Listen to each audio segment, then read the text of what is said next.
Saúdo a todos com a paz do Senhor. Irmãos, nós iremos tratar de um assunto, um tema, que ele é muito interessante. É, é uma expressão que ela é muito citada no seio da igreja, principalmente nos púlpitos, que as pessoas dizem, né? Irmãos, porque nós somos pecadores. É, como é que a gente entende esse determinado assunto? Porque a Bíblia ela diz que nós temos que ser santo, que sem santidade nós não podemos entrar no céu. Como é que a Bíblia trata desse assunto, sendo que ela é a nossa única regra de fé? E o irmão Adilson está aqui, ele vai nos ajudar a entender esse assunto. Irmão Adilson, a igreja pode ser chamada de pecadora, o cristão que é salvo em Cristo? Bom, paz do Senhor a todos. Esse assunto é um assunto muito interessante, irmãos. Foi uma pergunta que o irmão Cledinaldo aí fez. E eu creio que vai ser muito edificante esse vídeo que você vai estar ouvindo aí, assistindo, para sua fé. A pergunta que ele me fez aqui, né, se a igreja pode ser chamada de pecadora. Bom, irmão, primeiramente nós devemos entender esse assunto a nível bíblico, tá bom? A Bíblia, em parte alguma, chama a igreja de pecadora, em parte alguma. Por exemplo, se você for para Atos 9:15, ali, por exemplo, quando Ananias é mandado por Jesus para ali orar por Paulo, né? Ananias diz para Jesus: eu muito tenho ouvido a respeito deste homem, os males que tem feito aos teus santos em Jerusalém. Então veja que a igreja sempre é chamada santa. Por isso, por exemplo, a gente vai perceber, por exemplo, que em Romanos, né, Romanos capítulo 1, versículo de número 7, Paulo diz assim: a todos que estáis em Roma, amados de Deus, chamados santos. Então, o mesmo aparece ali em 1 Coríntios 1, versículo 2. A igreja, ela tem essa nomenclatura. Por isso Paulo diz sempre, chamados santos. Por que ele diz que a igreja é chamada santa? Porque em todos os pontos das escrituras, essa é a finalidade da igreja, entende? É a sua santificação. Mas eu quero entrar nesse assunto que aqui o Cleidinaldo perguntou, se a igreja pode ser chamada santa, se a igreja pode ser chamada pecadora. Em parte alguma, irmão, a igreja pode ser chamada pecadora e eu vou tentar explicar isso para você. Agora, por exemplo, uma coisa é eu ser pecador por natureza. Outra coisa é eu ser pecador de forma deliberada, entende? É eu viver na prática do pecado. E a Bíblia faz esta distinção, tá bom? E isso de maneira individual. Individualmente, eu posso dizer, por exemplo, digamos assim, para mim, que eu sou pecador, mas isso por natureza. Não pecador no sentido, por exemplo, no sentido bíblico de que, por exemplo, eu vivo na prática do pecado, porque a Bíblia faz essa distinção, entende? Eu vou aqui mostrar para os irmãos, por exemplo, em Romanos 5:8, Paulo diz assim, ó, Deus prova o seu amor para conosco, em que Cristo morreu por nós, sendo nós ainda pecadores. A expressão ainda implica em dizer que quando Jesus deu a vida por nós ali não queríamos nada com Deus, entende? Estávamos ali vivendo a própria sorte, entende? Então, por isso que a Bíblia diz em Romanos 3:23 que todos estavam afastados da glória de Deus, não queríamos Deus. E você mesmo pode ver em Gênesis 3:8 que Adão ali se escondia de Deus no jardim. Então veja, por exemplo, que esse ainda pecadores implica na obra antes da cruz, antes de eu aceitar Jesus, entende?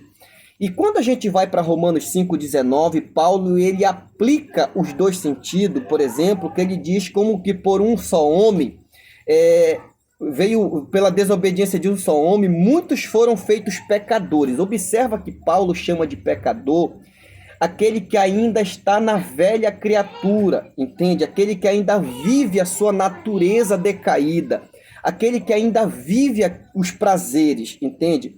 Ou seja, quando ele diz ali, muitos foram feitos pecadores pela desobediência de Adão, isso implica em dizer alguém que não foi regenerado. É por isso que ele faz um contraponto dizendo, assim também, pela obediência de um só, que é Jesus, muitos foram feitos justos. Então veja que, ao mesmo tempo que ele chama de pecadores uma pessoa que não é regenerada, que não está em Cristo, ele chama também de justo aquele que está em Cristo. Então, os que estão em Cristo sempre vai ser chamado dessa forma, que Paulo está fazendo uma distinção, entende? De quem não está em Cristo para quem está em Cristo. Por exemplo, se nós formos, por exemplo, para a Bíblia Sagrada, em 2 Coríntios 5,17, a Bíblia diz que quem está em Cristo, nova criatura é. As coisas velhas já passaram. Ali tem uma palavrinha significativa, já passaram. O que é já?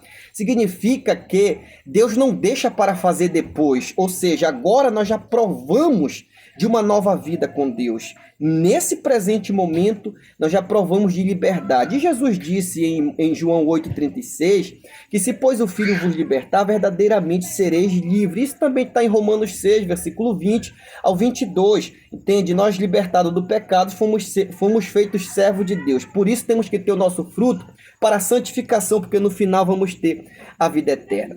Então, uma coisa é eu ter uma natureza caída, outra coisa é eu ser pecador no sentido bíblico, entende? Por que aqui eu estou fazendo essa distinção? De ter uma natureza caída, todos nós temos. Por exemplo, lá no capítulo de número 1 de 1 João, versículo 8, o apóstolo João diz assim, ó, se aquele que disser que não tem pecado é mentiroso, e a palavra de Deus, a verdade, não está nele. Ele utiliza ali a palavra pecado no singular e não no plural. Pode pegar sua Bíblia e analisar. Pecado, que disser que não tem pecado. Por que ele fala no singular? Porque ele está falando do pecado como princípio, entende? Dessa nossa natureza caída. Essa nossa natureza caída, em si, ela já é pecado. É por isso que lá o Salmo 51, versículo 4, diz, em iniquidade fui formado e em pecado me concebeu minha mãe. Então veja que nesse sentido bíblico, por exemplo, no pecado sendo um princípio na nossa natureza, todos nós temos uma natureza caída e estamos sujeitos à escravidão. Por isso que Paulo diz em 1 Coríntios 10, 12, que se alguém está em pé, cuide que não caia, tenha cuidado para não cair. Então temos uma natureza caída. Agora, quando nós olhamos para o mesmo texto de João, porque ali tem um contexto, e aqui não dá tempo da gente contextualizar, por exemplo, o capítulo 1 de João. Poderíamos até contextualizar toda a epístola, mas eu vou aqui mostrar alguns pontos para os irmãos. Por exemplo, em 1 João 1,7, ali, João fala do pecado ali no sentido por ignorância. E eu vou aqui mostrar para os irmãos. Por exemplo, ele está dizendo assim, se andarmos na luz, como ele na luz está, e termos comunhão uns com os outros, o sangue de Jesus, nosso Senhor, nos purifica de todo pecado. Aqui esse pecado é por ignorância. Esse pecado não é deliberado, como está em Hebreus 10, 26. Se vivermos deliberadamente em pecado, não resta sacrifício pelo pecado. Por que Hebreus 10, 26 fala dessa forma? Porque viver deliberadamente no pecado, viver na prática é uma coisa. E quem vive na prática do pecado, 1 João 3,9 diz que a palavra de Deus não está nele, entendeu? E essa pessoa, digamos, a semente de Deus não permanece nele. Então veja que João faz essa distinção. Por que ele diz purifica de todo pecado? E aqui se refere a pecados por ignorância, não de uma natureza que não é regenerada. Porque ali ele utiliza a palavra andar na luz. Então veja que essa palavra andar na luz implica em dizer alguém que está em Cristo. Andar na luz implica em dizer alguém, por exemplo, que está santificando sua vida. Mas mesmo nós santificando nossa vida, nós temos uma natureza que em si já é pecado, entende? Ou seja, biblicamente eu não sou pecador primeiramente porque peco, mas eu peco porque sou pecador. Então uma coisa é pecado por ignorância na Bíblia, outra coisa é o pecado, por exemplo, deliberado. Então por ignorância todos nós pecamos, pecamos por falar, pecamos por pensar, pecamos por gestos, enfim. Nós sempre, por exemplo, estamos pecando. Por isso ali, por exemplo, o Salmo 19, versículo 12 diz que, por exemplo, que homem há que conheça seus próprios pecados? Aí o salmista diz, absolve-me, ó Deus, dos que me são ocultos. O que é pecado oculto? Não é uma pessoa hipócrita. Pecado oculto ali no Salmo é alguém que não tem conhecimento, consciência de que pecou. É alguém que chega na igreja e diz, Senhor, se eu pequei, me perdoa. E os irmãos sabem disso, que isso é normal na nossa vida dentro da igreja. Então, uma coisa é pecado por ignorância, outra coisa é pecado deliberado. Então, no sentido, por exemplo, bíblico, nós que estamos em Cristo e somos salvos e libertos pelo poder de Jesus, nós somos pecadores não deliberadamente, mas pecadores por ignorância dessa nossa natureza, entende? Então, ali, por exemplo, em 1 João 1,7, isso fica bem claro, tá bom? Agora, quando, por exemplo, nós olhamos para a palavra de Deus, né? Como a pergunta que o Cleidinaldo fez, a igreja pode ser chamada de pecadora? Não, a igreja não pode, em hipótese alguma, ser chamada de pecadora. Uma coisa é eu dizer que eu sou pecador, outra coisa é eu dizer que a igreja é pecadora. A igreja não é o prédio, é os irmãos que estão em Cristo. Como eu já mostrei, a Bíblia sempre vai dizer que a igreja é chamada santa, tá bom? Agora, você aí, por exemplo, que está me assistindo, eu quero aqui fazer um comentário em rápidas palavras sobre isso. Por exemplo, o propósito de Jesus para nós sempre foi a santidade. Esse é o propósito de Deus para nós, entende? Por exemplo, lá no capítulo 4 do livro de Efésios, versículo 24, a Bíblia diz assim, para nós que nós devemos nos revestir do novo homem, ou seja, nós sermos regenerados, né? E ali ele diz que, segundo Deus, nós somos criados em verdade, justiça e santidade. Veja, por exemplo, que aqui o apóstolo Paulo fala, por exemplo, que nós fomos gerados, né, de um novo homem, que segundo Deus, ele é gerado em verdade, justiça e santidade. O que isso quer dizer?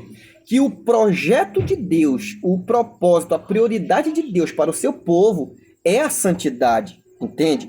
Então, é por isso que nós fomos gerados em verdade, justiça e santidade, entende? Então, quando a gente vai para a Bíblia, nós percebemos, por exemplo, que quando Deus projetou a salvação do ser humano, do seu povo, entende? Ele projetou esse povo antes da fundação do mundo, e em Efésios 1,4 mostra, por exemplo, que nesse projeto está contido a santidade.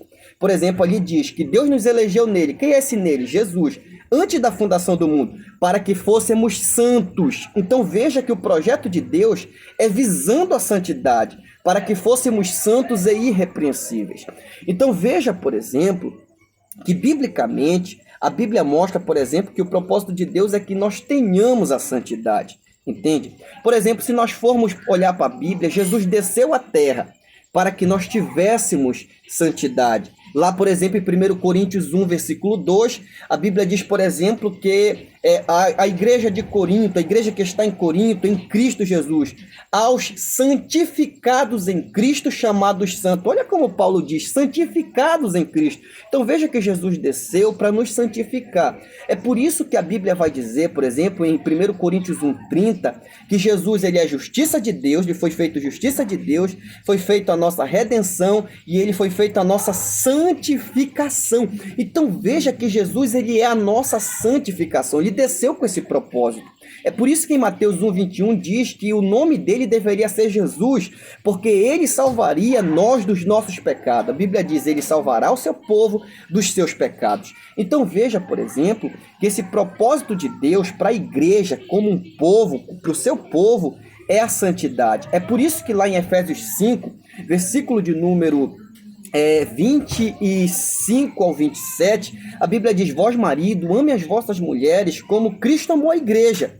E ele diz mais, por exemplo, que Cristo se deu a si mesmo pela sua igreja, né? E ali, por exemplo, ele diz que Cristo purificou a igreja, né? Purificando-a, entende? Purificando-a, limpando-a pela palavra, que é a palavra de Deus. E depois o apóstolo Paulo diz no versículo 27, para apresentar a igreja para ele mesmo, imaculada, pura, santa, entende? Observa ali em Efésios 5, 27, que Jesus ele veio para nos purificar e se entregou para que ele pudesse apresentar esse povo para ele mesmo santo. Então, em todas as partes da Bíblia, a igreja é chamada santa, e esse é o objetivo. É por isso que lá em Hebreus 12, 14, A Bíblia diz que sem a santificação, ninguém verá o Senhor. Não existe exceção. Lá em Romanos 8, versículo 2, a Bíblia diz que a lei do Espírito de vida que está em Cristo nos livrou da lei do pecado e da morte. Então veja o propósito de Deus, nos livrou da lei do pecado e da morte. Oh glória! Louvado seja Deus por isso. Então, se você olhar para a Bíblia, você vai perceber que o propósito de Deus é algo muito profundo, entende? Que vai muito além de um cristianismo, digamos assim, de aparência, mas um cristianismo autêntico. E o cristianismo autêntico, ele liberta, ele opera em nós a obra de Deus, a obra de Cristo, a obra do Espírito Santo, entende? O cristianismo autêntico, ele muda a vida. Cristianismo que não transforma não é cristianismo. Guarda isso em teu coração, tá bom? Então deixa aqui eu te dar alguns exemplos. Como ele perguntou, a igreja pode ser chamada pecadora? Não, não pode ser chamada pecadora porque a igreja é santa, entende? Uma coisa é eu ter uma natureza caída, entende? O pecado como princípio, outra coisa é eu viver na prática do pecado, tá bom? Então, o apóstolo Paulo, por exemplo, em 1 Timóteo 1,15, ele diz ali que Jesus veio para morrer pelos pecadores, ele diz assim, do qual eu sou o principal. Por que ele utiliza a expressão eu sou o principal? Porque Paulo, ele perseguiu a igreja de Deus. Lá em 1 Coríntios 15:9, ele diz que ele nem era digno de ser chamado apóstolo, porque ele perseguiu a igreja de Deus. Então veja, por exemplo, que isso era muito profundo para Paulo, entende? Paulo sentia o perdão de Deus, ele sentia a graça de Deus, ele não se sentia em Cristo, digamos assim, com pesar, mas o que ele fez, entende? Aquilo ali, digamos, escancarava para Paulo sempre, entende? Que ele era totalmente dependente de Deus, do qual eu sou principal, né? Nesse sentido de que ele perseguiu a igreja. Por isso, lá em 1 Timóteo 1,16, ele diz que agora ele alcançou misericórdia, entendeu? Em Cristo Jesus. Então veja que ele utilizando o tempo presente de ser o principal dos pecadores, porque ele perseguiu a igreja, ao mesmo tempo ele utiliza dizendo que nesse tempo presente, apesar dele ter perseguido a igreja no passado, ele alcançou misericórdia da parte de Deus em Cristo Jesus. Então veja que o contexto ali não é que Paulo vivia na prática do pecado. Então, se nós formos para as Escrituras, nós vamos perceber, por exemplo, que as expressões pecadores na Bíblia, nunca, em hipótese alguma, ela é utilizada para a igreja. E uma pessoa que é pecador, digamos assim, na Bíblia, quando a Bíblia chama alguém de pecador, essa pessoa não é regenerada, entende?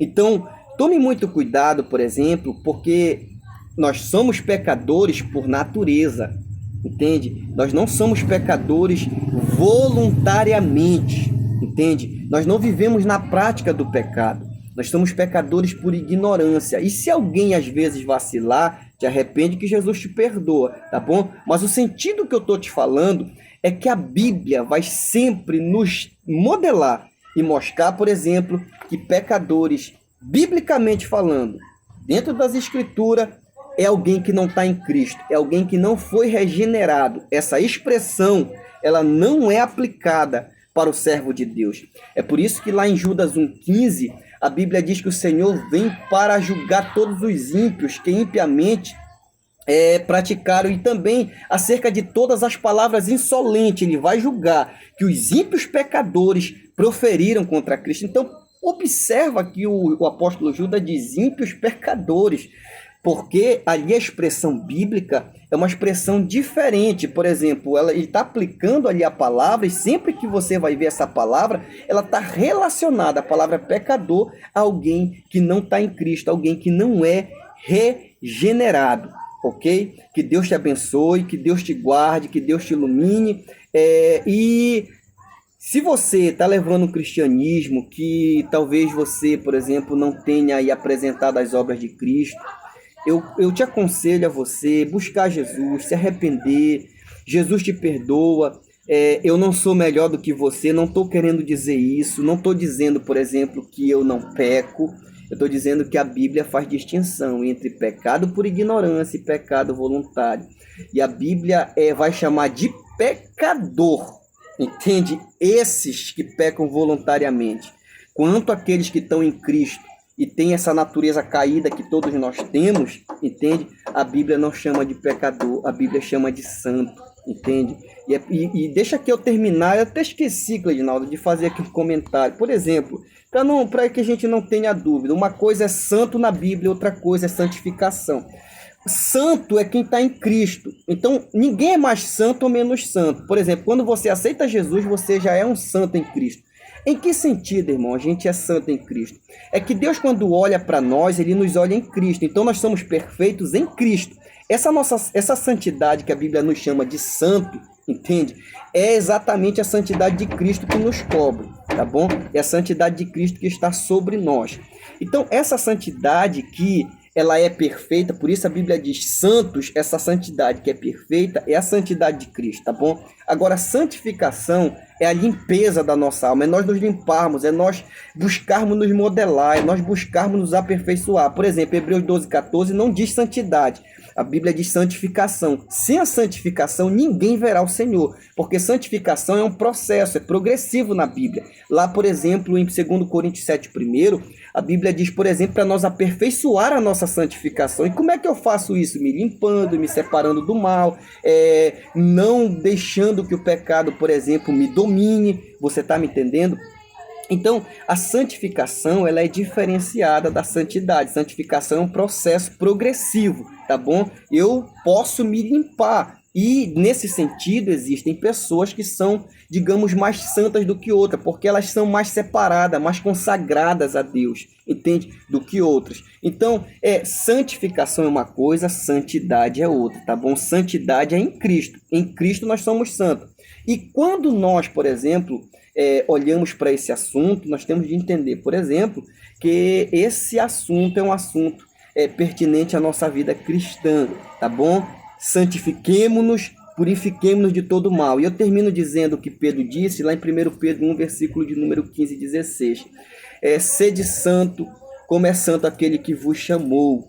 Sede santo em toda a vossa maneira de viver. Que Deus te abençoe e te guarde. Irmão Cleidinaldo. Amém. Muito obrigado, Adilson, pela explicação aí, né? Que foi falada, né? A igreja, de maneira alguma, ela tem que ser chamada de pecadora, que a igreja ela é santa, né? Sim. Jesus chamou a igreja e a igreja de Deus, ela é santa, como explicou nosso irmão aí. Que Deus nos abençoe nessa noite, em nome de Jesus. Amém.